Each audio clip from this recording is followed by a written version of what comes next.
Alright, gentlemen, so I'm going to go ahead and finish out the top six tonight.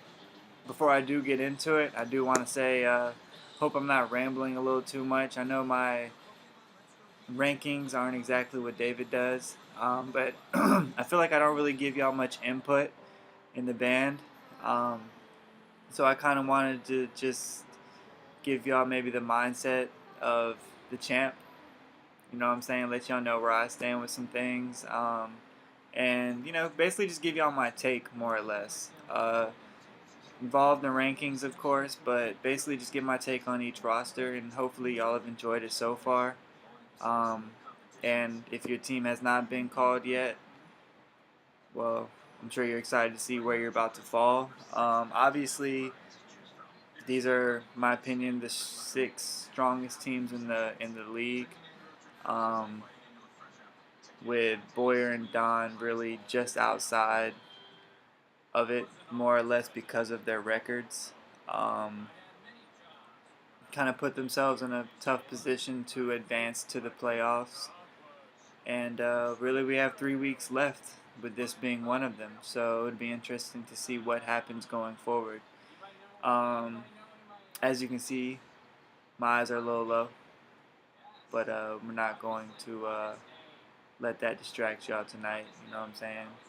Just for the record, this is a lazy eye as well. So in case y'all didn't know, yes, K-Meezy has a lazy eye. Not as bad as Kawan, because Kawan's short. Like sometimes, let's not go there. Okay.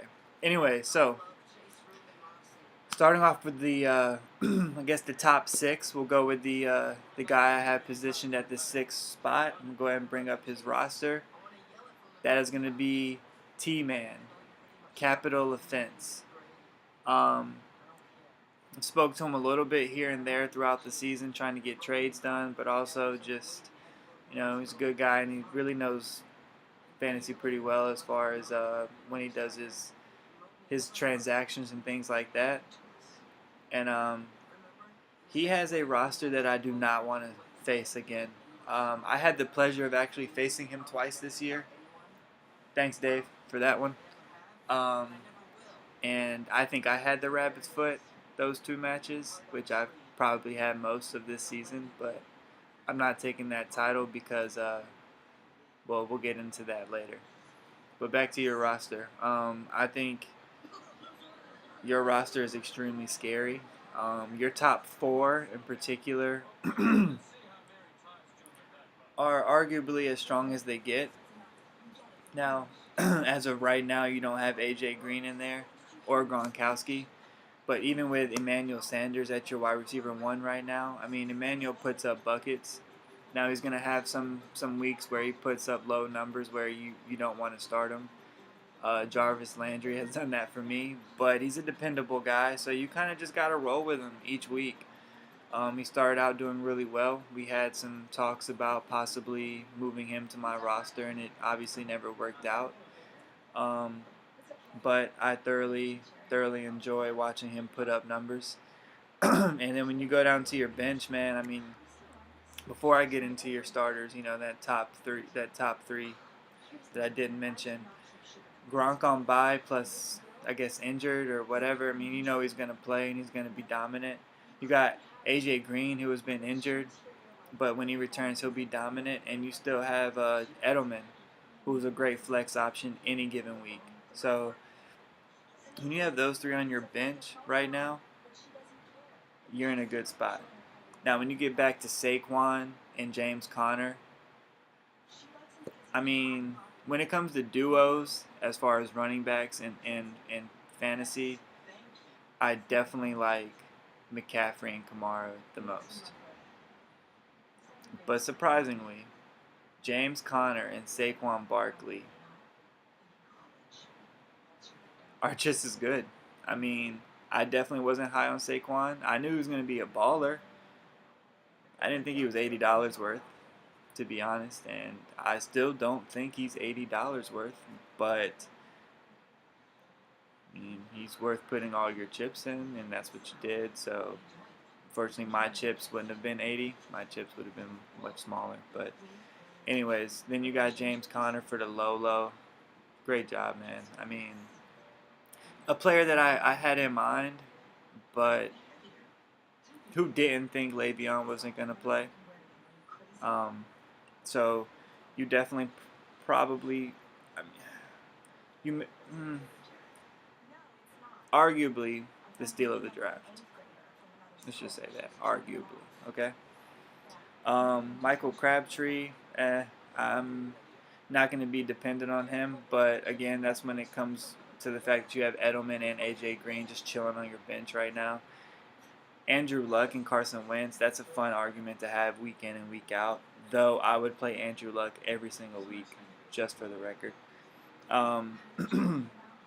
Mike Davis, doing what a guy named Mike Davis would do, be great one week and average the next. It's just such an average name. I mean, I don't even know what to tell you there. Hayden Hurst, not doing what you think Hayden Hurst is going to do. Duke Johnson, he's going to be on the waiver wire eventually again because he's Duke Johnson. And then I guess you got Lamar Jackson possibly as a keeper for next year. Josh Reynolds was definitely a good pickup. I should not have let him go, and it seems that I have been doing a good job of letting people go a little too soon this year. Done a pretty bad job at the waiver for the most part. Anyways, you've done a pretty good job. Sammy, I wouldn't really trust. Jarrell Casey, you've done a good job of getting at the defensive tackle position. I wouldn't say your defensive players are helping you because they're doing just the opposite. Evan Ingram, maybe you can rely on. I'm not really sure. I wouldn't trust it. But again, you have a great top four. You know, and Andrew Luck, I think, is the better quarterback amongst the two. Only reason being is, I'm sorry, the Eagles just have a very balanced offense. Short passes that may go for 80 yards, but they're usually going to go for maybe 5 to 10. Whereas the Colts are just slinging that thing. They might run the rock, but they're going to rely on Luck. Excuse me. But anyways, it's a good argument to have week in and week out, and I kind of hope you don't make the playoffs, just because I just have this awkward feeling that I'm going to see you, and the third time's the charm. But you're definitely a team that nobody wants to see right now, and good luck going forward. Now, in the fifth position, for two reasons. One, the points for is, it's really good, but it's top 5, top 6 for sure, but it's not in the top 3, and the record definitely hurt this individual's ranking in my opinion. Is going to be the commish, ranked at number 5. However, if I was ranking rosters, just straight up rosters, if this was week 1, then he would be number 1. So, the only reason you are at 5 on my ranking is because of more or less the record, more than anything. And that has nothing to do with who you have right now, but you've definitely put yourself in a sticky situation in the final 3 weeks. So it'll be kind of fun to see what happens, and of course I'll know firsthand, which I'm looking forward to a little bit.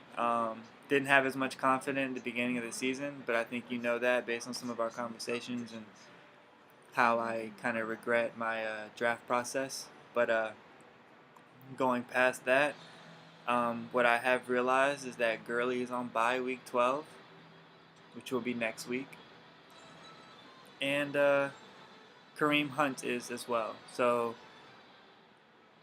makes things a little more interesting, but in my case, makes things much more harder, much more difficult.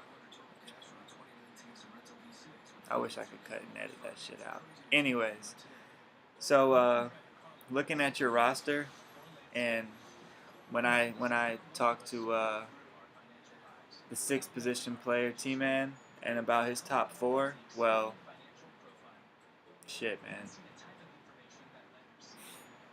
I mean, what what? That's tough to compete with. Let me just put it like that. When it comes to the two trades you pulled, um, I was really never upset with your position in them, and that's mostly because I think you were just the beneficiary of maybe other people's weakness. So you were able to take advantage of that and give people what they wanted and what they needed for players that maybe they didn't necessarily think they needed. And that does go a little bit into my thought process when I trade, but as you can see, I was not able to get any trades done this year, so that did not benefit me at all. But I got one, I guess. Anyways, um, when it comes to the trades that you made, though, they were phenomenal. I mean, you shook the league. Now I don't know if we necessarily got that reaction or not, but obviously I was affected, not being a part of it directly, but I was a part of it indirectly because my chance at repeating uh, took a turn for the worse, and not that I'm the most confident in my position, but you have a roster that is fucking scary. I mean, phenomenal, man. I wish I had that roster, to be straight up. So let's start with Matt Ryan. You did a great job of replacing Patrick Mahomes. Mahomes, obviously, the number one quarterback, but as of right now, Matt Ryan is the second ranked quarterback. So you did everything you had to do to switch that out. And why I say that is because, as I said earlier, I look for players that can put up quarterback numbers. Zeke, Hunt, Allen, and Thomas.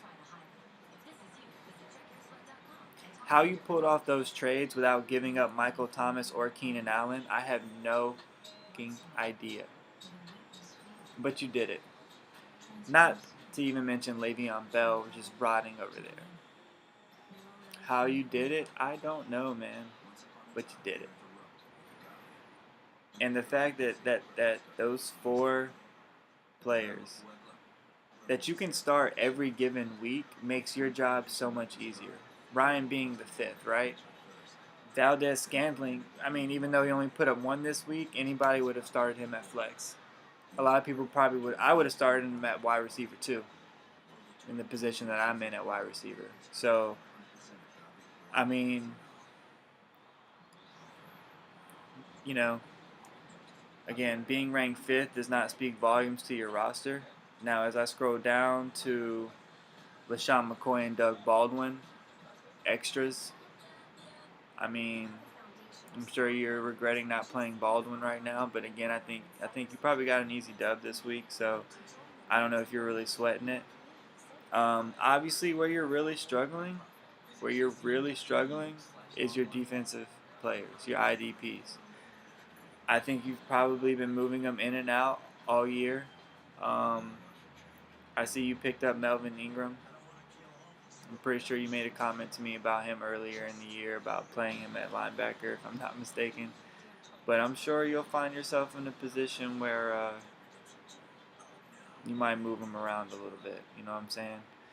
I don't know who the hell Mason Foster is, but again, I believe you can find any linebacker to put up 15 points on any given week, man. I mean, find a linebacker that gets to the ball, and he's bound to have good things happen. Whether that's fumbles, interceptions, touchdowns, tackles, pass knockdowns, whatever they're called, like sacks. I mean, for real, just find any player that gets to the ball, and you got a stud. Um, Tight end. I mean, Trey Burton's a great option some weeks. Other weeks, he's an average option. So I guess you're in the typical tight end category. However, I I do firmly believe that as long as the Bears are passing the ball, Trey Burton is a part of that offense, and I think 5 catches, 50 yards is easy for him. So a touchdown may be what makes or breaks his numbers. But um, I mean that's good at a tight end. I mean 10 points is cool. You know what I'm saying? There's not many tight ends that are gonna put up 20 plus. So you did a good job with that, man. All right. Now moving on to the fourth position, who I particularly think has another phenomenal roster, but has been dumped on all season. Is going to be Priv number 2. So, again, when it comes to top 4, you're up there with the best of them. D-Hop, McCaffrey, and Kamara. McCaffrey and Kamara are my ideal pair running backs. If I could put any 2 backs together, hold on, I'm going to include Gurley in that as well. But, I mean, low-key, if I was doing the draft and I was drafting at 5 or 6 in a snake draft, Kamara would have been my guy. I mean, Gurley's Gurley, but Kamara is in a league of his own as well. Uh, in my opinion, different running backs, so they can do a lot of things the same. Kamara's a bona fide stud, and I learned that last year playing him 3 times as a Panthers fan. Watching him dominate the game was incredible. The Saints literally worked their entire offense around this guy. And for a man that is, a huge fan of our linebackers and, the best linebacker in the game, Luke Kuechly, we had no answer. And when you can do that, to guys that we have, like as a rookie, it doesn't matter how much tape you watch, man. That's just baller skills. You know what I'm saying? So, and you're doing it right. You're doing it right with having Kamara up there as an easy keeper. McCaffrey, man, you dropped buckets on him, and he was well worth every penny. As long as you have those 2 at running backs, I mean, you're going to be competitive every week. When you have a player like D-Hop that's going to drop, again, quarterback numbers like the other 2 players that I mentioned, what better can you ask for, man? Straight up. Jimmy Graham is where you're getting hurt at. I mean, again, you fall in that average tight end position where you really don't have anybody to rely on. Luke Kuechly.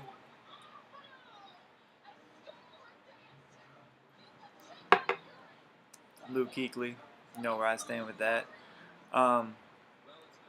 You've done a good job with having him and Landon Collins pretty much tailing your defensive core. Mark Ingram, I don't really like pairing, players from the same roster, though. I mean, we all do it, but when you have 2 players from a high-powered offense again, I mean, that's when you know you're doing it right. Calvin Ridley seems like he's coming around. Myles Garrett. You got Marvin Jones, who again is, going to get the rock. Maybe not every week, but eventually. You've done a pretty good job at putting yourself in a great position. I've wanted Nyheim Hines all year. You know that. I see why you didn't want to let him go, but would have loved to have him on my roster in particular. Andy Dalton and Mitchell Trubisky, I'm sure, will be the forefront of whether you succeed or not, because you have a pretty strong core, unless that tight end position hurts you as well. But you've done a really good job of managing your roster this year. Unfortunately, man, as I look at it, I'm pretty sure you're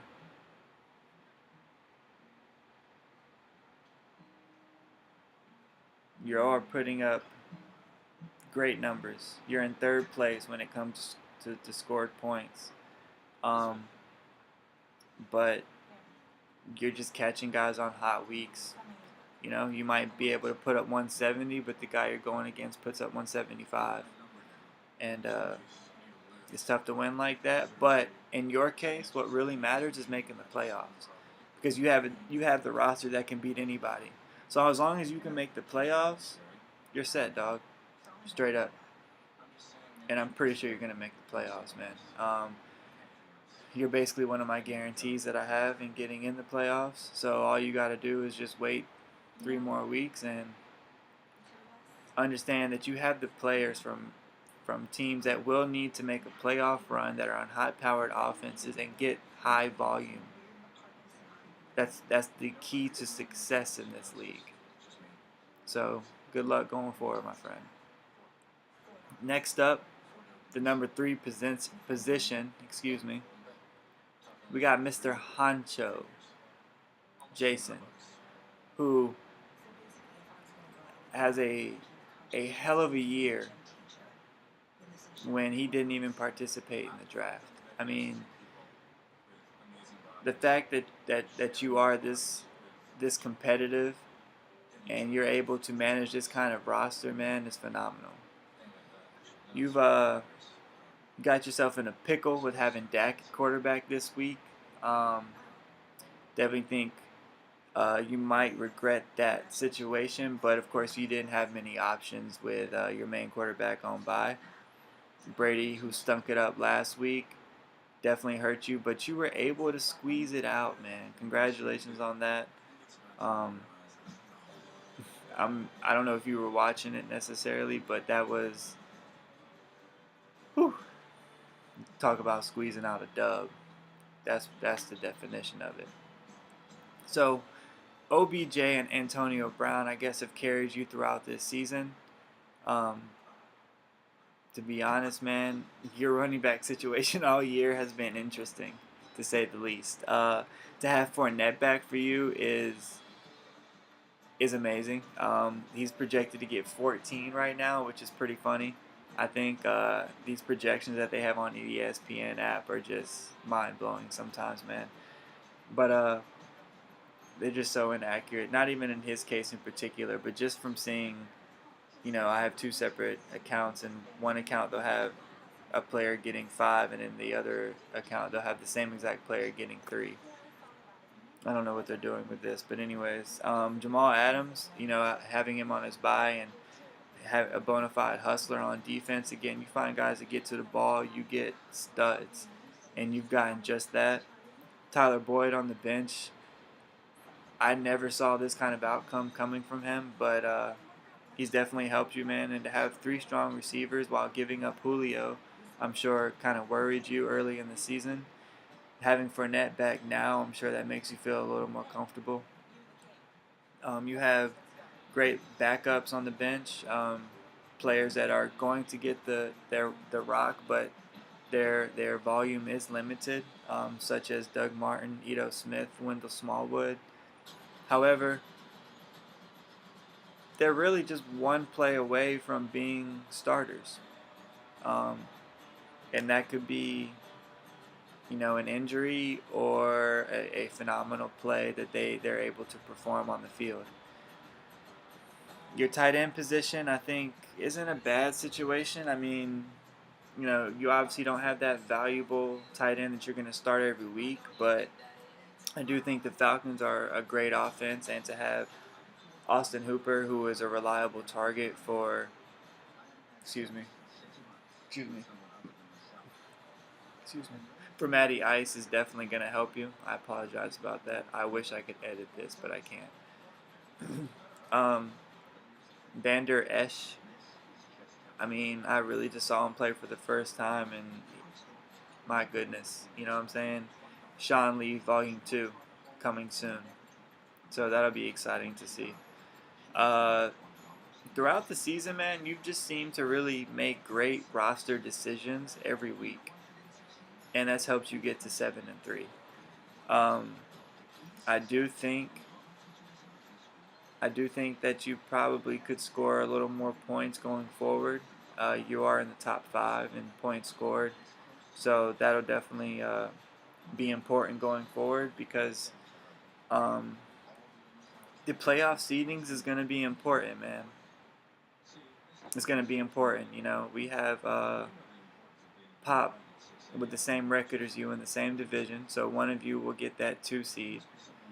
And that person, one, gets a bye, which is going to be huge for anybody in this league. You know, that's an automatic win.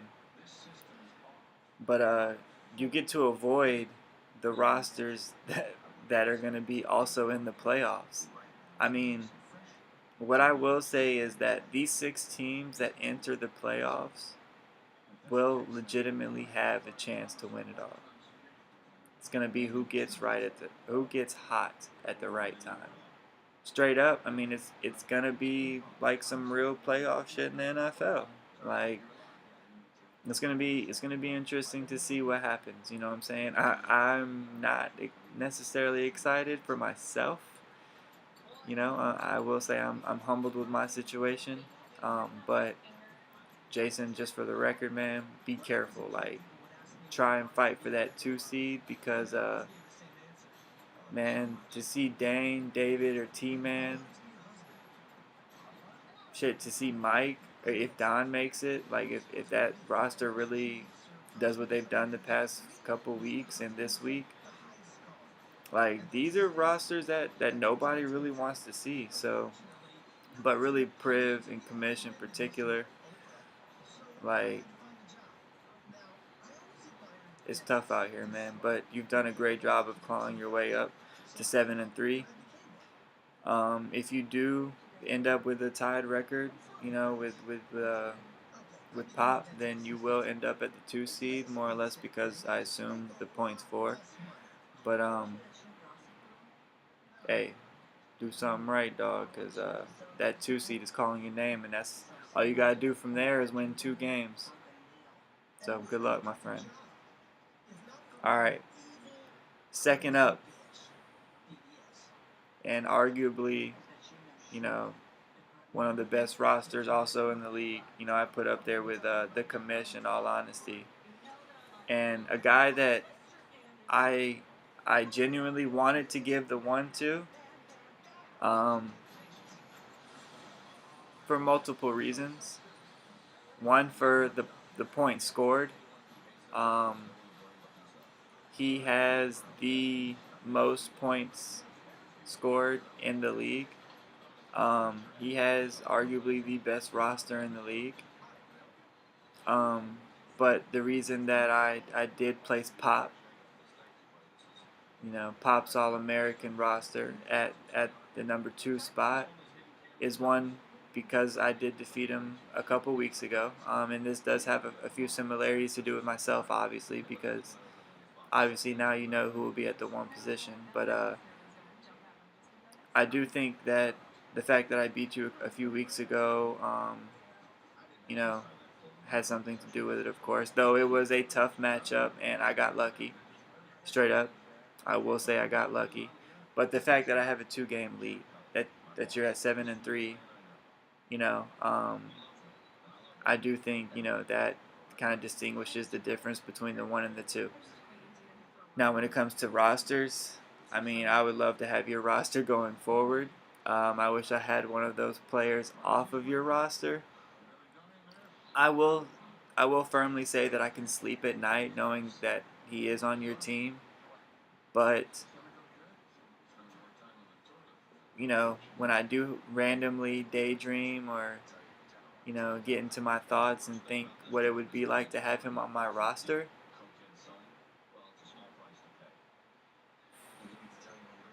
congratulations, Pop. I'm glad you got him, man, because I know you didn't have things necessarily go your way last year. But you've done a great job of getting Juju at a keeper value. Melvin Gordon, you know, as long as he's healthy, he's top 5 easily. I mean, he's actually ranked 5th right now after not playing a couple games. At least one I know of. Aaron Donald, you know, can put up 20 even any week, and any defensive tackle that can put up 20 points. Come on, man. I think he actually put up 40, if I'm not mistaken. 42 maybe. And I didn't see it at first, but when eventually when I did, I was mind blown. And shit, Aaron Donald. I mean, when it comes to some of the best players I've seen, he ranks up there with him too.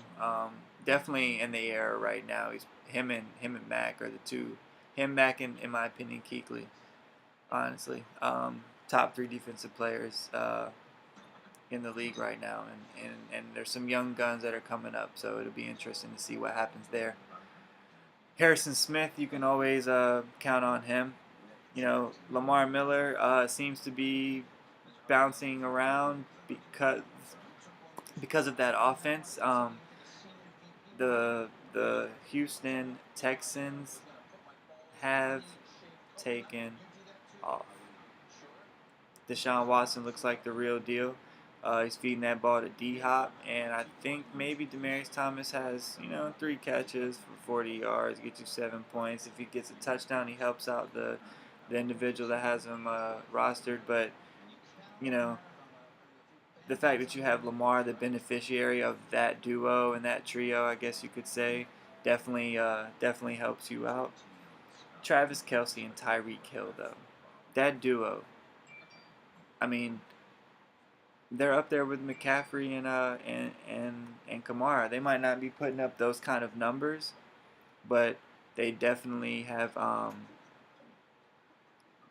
cemented themselves as probably Hall of Fame Chiefs, because I do expect this train to continue years going forward.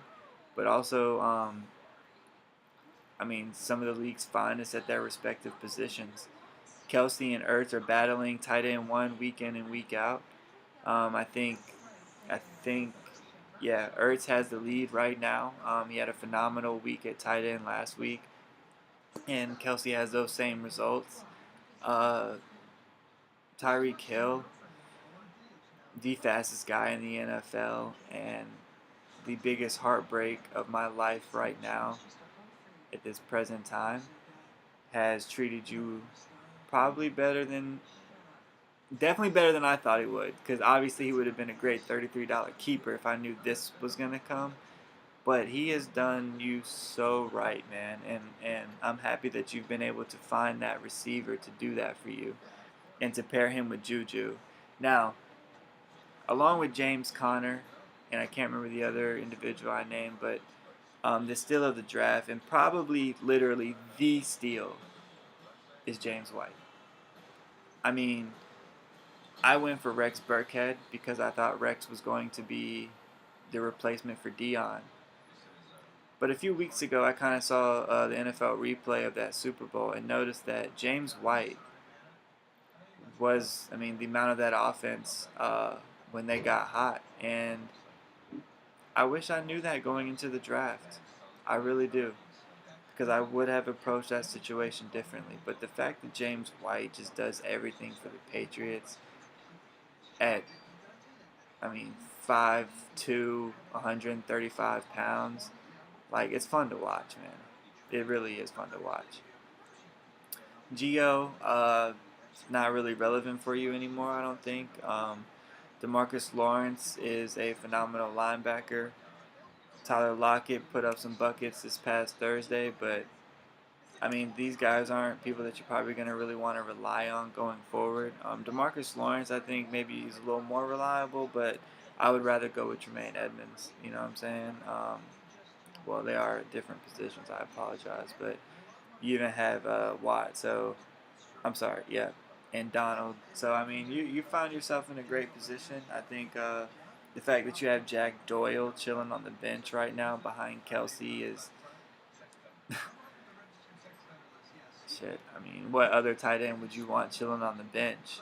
You know what I'm saying? You can't do a better job than that. So you've done a phenomenal job of putting this roster together, and they've done exactly what you've expected them to do throughout the season. I think the only thing that you really want to do maybe going forward, as Dave texts me right now, it's good, Dave, trying to figure out how to upload this video on the Band app, but we'll do that in a second. So, you've done a great job putting this roster together with Russell Wilson doing Russell Wilson things. So, you are a a league candidate for the playoffs. I have you as pretty much the number 2 seed. I do think that you'll be able to finish out Don the last 2 weeks, and that'll keep you at the 2 seed at minimum. You know what I'm saying? I personally face Dave, so the fact that you're in that position and you could catch up to me or maybe uh, take that 1 seed will be interesting to see. And I hope I don't see you in the playoffs, but I'm gonna still wish you luck, sir. And it's been fun watching you do what you've been doing. Now, let me take a sip real quick before I, you know, as Dave would do, pinky out, one for the champ.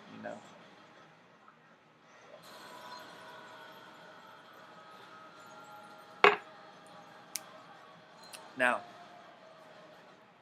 number 1 position, and the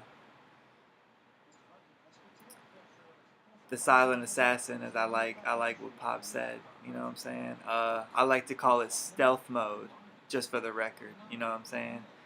Um, myself, K Meezy, keeking it real. What can I say? Um, like I said, I don't necessarily get on band much, so I'll kind of just tell you guys how I feel from my position. I'm humbled. Um, I mean, I expected to be competitive. I didn't expect to be dominating. And not that I'm like whooping ass necessarily, but 9 wins in a row says enough. Um, However, I'm not going to ignore the fact that I have the weakest schedule as far as points against. I do know that that is definitely the case. I'm not going to ignore it, like I said. But as I get back to my standings, I'm pretty sure I'm second in the league in points, and maybe just 15 points behind Pop. 25 points behind Pop, it looks like. 26.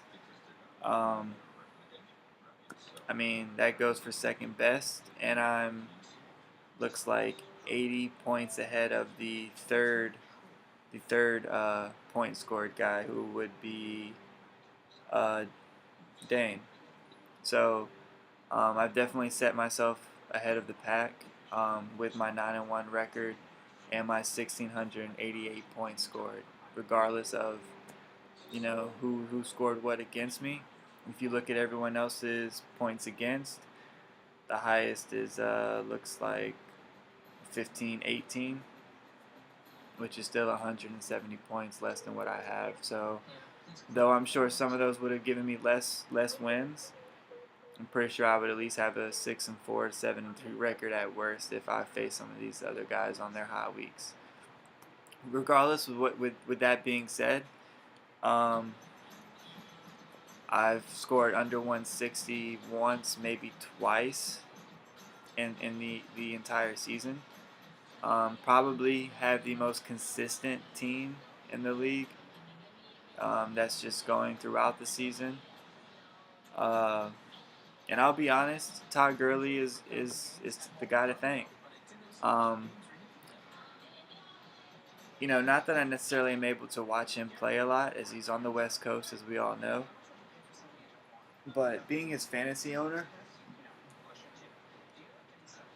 seeing what this guy does every week, it's nice to see a running back that can perform and just do what football used to be all about.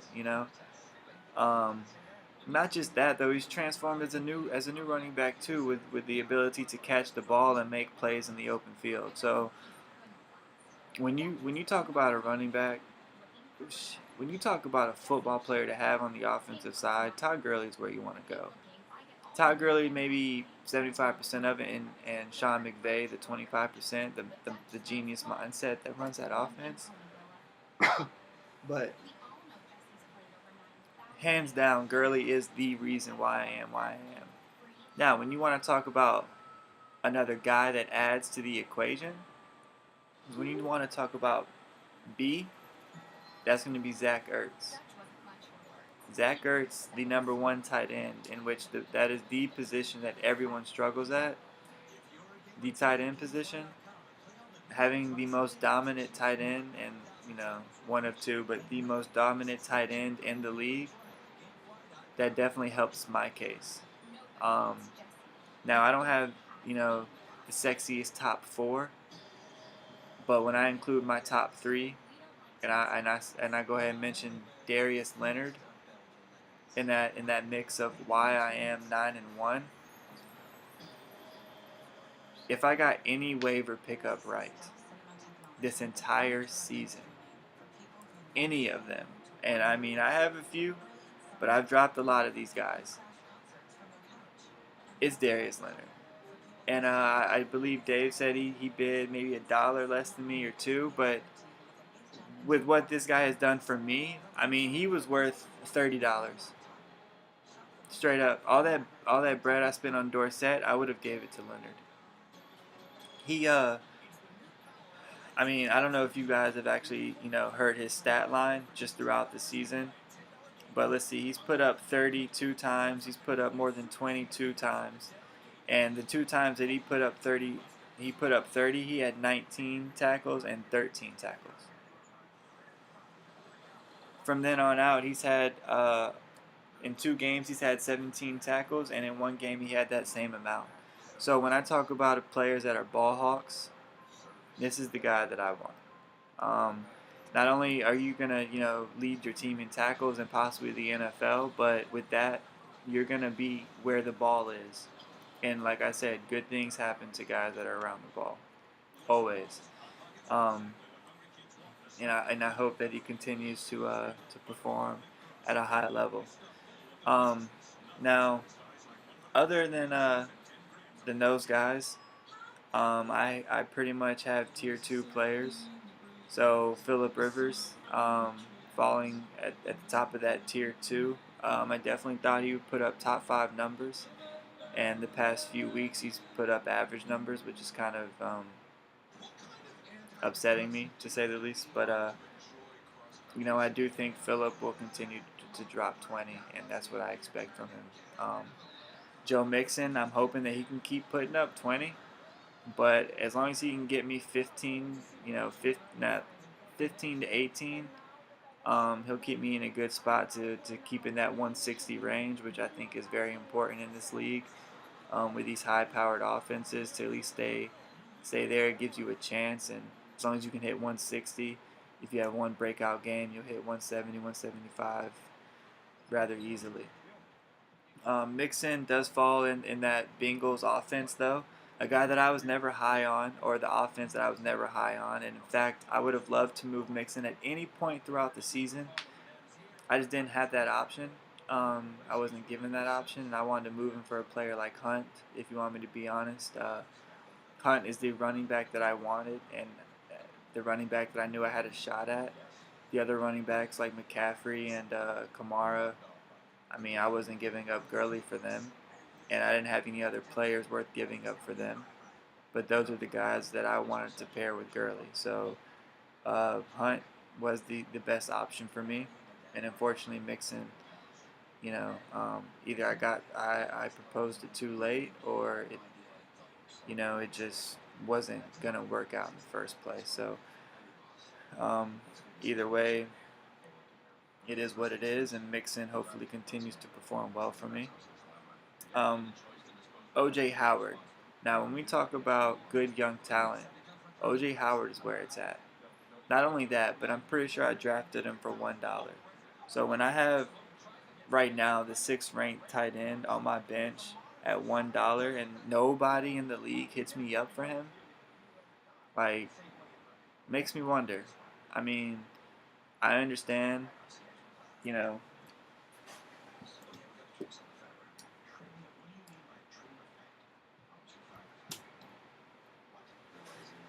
I understand that people are happy with their roster, but when we talk about the most important position in the league and the hardest one to fulfill is the tight end position, and the fact that I have one at $1 that even though he did put up 2 points last week, the previous weeks he's put up 16, 11, 16, and 21. Before that, he had the bye week. Before that, 0 points. Then he had 13 and 18 and 7 to start the week in reverse order. Why no one contacted me about OJ Howard, I don't know. I don't know if I gave myself bad juju from last year or what, but it's all good because that's a keeper option for me going into next year. So don't know if I'll go that route, but again, it's an option. Um, Other than that, my wide receiver situation, I'm not happy with. Again, falling back on Tyreek Hill with Pop. I would have loved to have Tyreek Hill, and maybe I would have had Landry as my wide receiver too, though I doubt I would have spent 45, whatever I spent on him. I'm not that kind of guy to just break bread like that. You know what I'm saying? So, other than that, Sutton and Galladay, you know, I knew what I was doing when I drafted them. Did I think that both of the players in front of them would be traded before the deadline, making their situation much, much, much more important and better and just more fulfilling happen? Did I think that was going to happen? Hell no. But it did. And nothing. Absolutely nothing has happened in results. Neither one of them has taken off in that offense. In fact, the quarterbacks both look like they're struggling without the other players that they had, Golden Tate and Demaryius Thomas. Galladay did have a good game last week. Late, of course, because the Lions doing what the Lions do and play from behind all the way back there. And they just try to catch up last second. I guess it's just a trend going on. So, you know. I hope that he can step into that wide receiver 2 role because I'm going to continue to play Jarvis at the 1 position. With the potential that he has, I hope him and Baker do get it. But to be honest, all 3 of those wide receivers are the same guy. I mean, one of them can put up 5 one week and 20 the next. What really helps me out though, in all honesty, is the fact that I have the core to get me roughly 80 points to start with, right? So about 3 or 4 guys that can definitely, typically they'll get me 80, possibly 90 points. So now I have to rely on 7 other guys to get me 70, or the other 80. I put myself in a good position to reach that 160 every week. And with Landry, Sutton, or Galladay, with Dion Lewis or Matt Breida, who I'll get into shortly, have potential to put up 20 more, that puts me at 100 in 5 players. I just I feel like that really helps you throughout the league. Now, when you go also into my defense and Antoine Bethea, I also have Kareem Jackson, who are both top 5 at their respective positions. Just have a lot of guys that are at the top of the rankings in their respective positions, and that obviously helps you win throughout the season. Equanimous St. Brown, I'm only keeping for the option of any of those other receivers getting hurt in Green Bay. That's it. Definitely wanted to drop him. Wanted to move him, but just couldn't do it. Couldn't do it. So with Breida and Lewis, that's definitely my argument. Along with Sutton, Galladay, and possibly even Josh Adams going forward at who to play. I don't believe in having those arguments from week to week. I like to have a set roster. I like to find that flex player that you could easily plug at wide receiver 2, flex 2, tight end 1, and just have him run your roster all throughout the year. When you do have that wide receiver, their respective position on bye, you just plug and play, find a different flex, and keep it moving. So it's going to be interesting for me to argue with Breida and Lewis, especially with face Dave week 12 with Gurley out. It's going to be between Breida and Lewis. I don't know if Josh Adams will take over as that running back committee dwindles, or if he'll at least get the rock more from the backfield. But I kind of just hope that maybe he just gets gets something going. Danielle, Daniel Hunter. Uh, sure, there's one guy in particular that does not want to hear that name, but this guy put on for me, and now that he's the number one ranked defensive lineman, just gives me another guy to just depend on. I mean, again, the consistency. I see 1, 2, 3, 4, 5, 6, 7, 8, 9 guys on my team that are in the top 6 at their respective positions. They might not all be able to play every week, because some of them may be at the same position or whatever, but recipe to success. Definitely happy to be at 9-1. Am I confident going into the playoffs? No, not at all. Not one bit. No. But I mean, we'll see what happens. You know what I'm saying? Like, I do think again I had the core guys to get me, to the points that I need to get to, but I have not been the guy that's reaching 180 easily. You know what I mean? I mean, I could have Gurley or somebody go off, but that's not guaranteed. So these other guys are reaching 180 on any given week as well, and probably a little more likely than I am. So I do think that I have a really tough battle ahead of me. Um,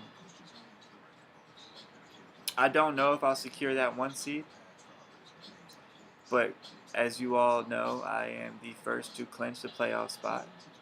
Congratulations, thank you, I appreciate it. Um, and I look forward to who comes to the doorstep and knocks down not only the champ but the hottest guy in the league. Um, Not looks, of course. You know what I'm saying? Ugly little motherfucker and shit, but it is what it is. I just think I'm ready to lose, and I want it to be before the playoffs, so that I understand what it feels like again, and so that I don't cry so hard when I do lose in the playoffs. I do not think I will win the championship. I do not think I will repeat. I'll go ahead and say that now. I personally think that the commish has the highest chance to win the championship, with Pop in second place, Dane and Honcho right there with them, like right behind them. Uh, I don't know where I fall in that ranking, and you guys can kind of maybe tell me where that is. But I'm sitting at 9-1. Uh, Tough challenge with Don this week. Um, and like I said, whoever takes me out, man, I'll go ahead and say I appreciate it. Don, good luck this week, man. I look forward to facing you. And for all the gentlemen out there that want to leave a comment or anything like that, please feel free to do that.